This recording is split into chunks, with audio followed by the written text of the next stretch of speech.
Hi అండి అందరికీ. ఈ వీడియోలో చికెన్ కర్రీ సింపుల్గా ఎలా చేసుకోవాలో చూపిస్తాను. కర్రీ కోసం నేను 1/2 kg చికెన్ అయితే తీసుకున్నాను. చికెన్ని ముందుగా నీట్గా వాష్ చేసుకొని పక్కన పెట్టుకోవాలి. కర్రీ కోసం 2 మీడియం సైజు ఉల్లిపాయలని సన్నగా కట్ చేసుకోవాలి. 2-3 పచ్చిమిర్చి కూడా పొడుగుగా కట్ చేసుకొని పక్కన పెట్టుకోవాలి. ఒక గిన్నెలో కర్రీకి సరిపడా ఆయిల్ వేసుకొని ఆయిల్ వేడయ్యాక 4 యాలకులు, 2-3 లవంగాలు, కొంచెం దాల్చిన చెక్క ఆయిల్లో వేసుకోవాలి. అలా వేసుకున్న తర్వాత ముందుగా కట్ చేసి పెట్టుకున్న పచ్చిమిర్చి, ఉల్లిపాయల్ని కూడా అందులోనే వేసుకొని బాగా ఫ్రై చేసుకోవాలి.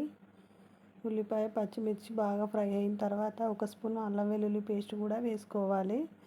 నేను ఇందులో అల్లం వెల్లుల్లి పేస్టు ఫ్రెష్గా అప్పటికప్పుడు తయారు చేసుకొని వేసుకున్నాను. చికెన్ కర్రీలో అల్లం వెల్లుల్లి పేస్టు అప్పటికప్పుడు ప్రిపేర్ చేసుకొని వేసుకుంటే టేస్ట్ చాలా బాగుంటుంది.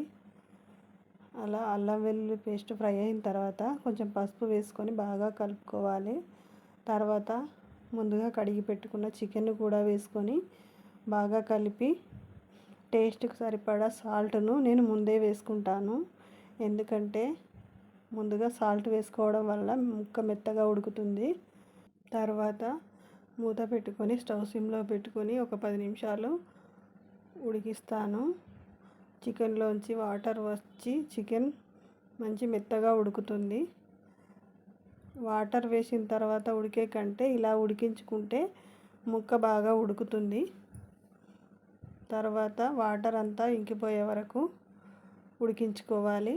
అలా ఉడికిన తర్వాత టేస్ట్కి సరిపడా కారం నేనైతే 2 స్పూన్లు వేసుకున్నాను. కారం ఘాటుని బట్టి వేసుకోవాలి.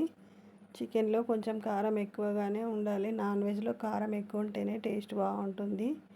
ఇలా కారం వేసుకొని బాగా కలుపుకొని కారం కూడా ముక్కకు పట్టే వరకు ఒక 2-3 నిమిషాలు మూత పెట్టుకొని ఉడికించుకోవాలి.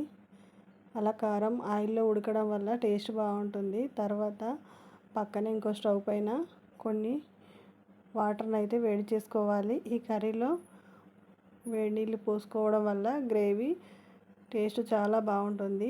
ముక్క కూడా సాఫ్ట్గా ఉంటుంది. ఇలా వేడి నీళ్ళను ఇందులో పోసుకోవాలి. కొంచెం మన గ్రేవీకి సరిపడా వాటర్ని అయితే వేసుకొని ఉడికించుకోవాలి. వాటర్ పోసి బాగా కలుపుకొని మూత పెట్టి ఒక 5 నిమిషాలు ఉడికించుకోవాలి. అలా ఉడికిన తర్వాత 1 స్పూన్ ఎండు కొబ్బరి పొడిని కూడా వేసుకొని బాగా కలుపుకోవాలి. ఇలా ఎండు కొబ్బరి పొడి వేయడం వల్ల టేస్ట్ బాగుంటుంది. కొంచెం గ్రేవీ కూడా చిక్కగా వస్తుంది. ఈ కొబ్బరి పొడిని కొంచెమే వేసుకోవాలి, లేదంటే టేస్ట్ చేంజ్ అవుతుంది. ఇలా ఒక 5 నిమిషాలు ఉడికించుకొని వాటర్ అంతా ఇంకిపోయే వరకు ఉడికిన తర్వాత 1 స్పూన్ ధనియాల పొడి వేసుకొని స్టవ్ ఆఫ్ చేసుకోవాలి. తర్వాత కొంచెం కొత్తిమీర కూడా వేసుకోవాలి.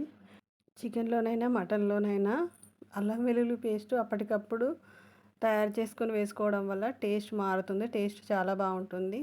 నా ఛానల్ కొత్తగా చూస్తున్న వారైతే సబ్స్క్రైబ్ చేసుకోండి.